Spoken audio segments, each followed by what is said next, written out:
tell us, has the EU set up any kind of investigative body to combat the movement of money in Europe to finance terrorism? Yes, the financing of terrorism is one of the priority of our strategic plan to fight against terrorism, which is a comprehensive and holistic strategy. But obviously, to deprive the means for striking through terrorism is one of the key aspects of that strategy. The financing of terrorism is a complex issue which is changing. We've seen new modalities to provide funding. Often funding is required in a modest amount for very damaging attacks. And obviously the EU is well placed to provide cooperation and coordination with these.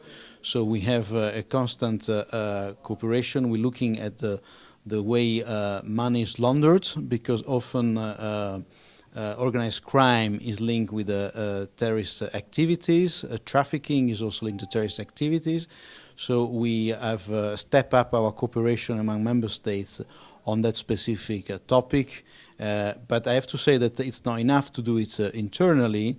This requires a larger degree of cooperation, so we need to go at a global level. And this is what we're trying to do, both through dialogue with our partner countries, and this is something that we discuss very intensely with Israel, for example, to learn lessons, but with other countries as well. And then we need also to look at a global level. The United Nations can provide an umbrella to tackle this issue.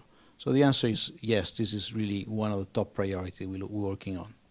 Okay, and on a more broad scale, as the frequency of terror attacks in Europe has increased, would you say that the EU has changed its stance on terrorism?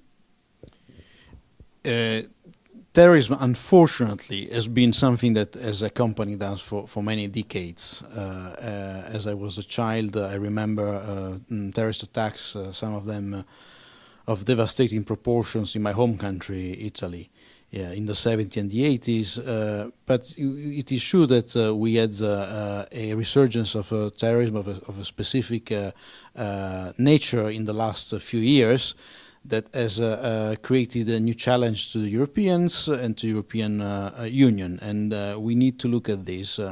I think what we need to think is that a democracy needs to be resilient vis-à-vis terrorism, because we know what terrorists want. They want to change our way of life. They want to change the way our societies are organized. And I think the challenge that we face in how to respond effectively to this challenge, protect our citizens and disrupt the terrorist networks without changing the very nature of what we are. And I think this is what we're trying to achieve, and that's what we're focusing on. Thank you.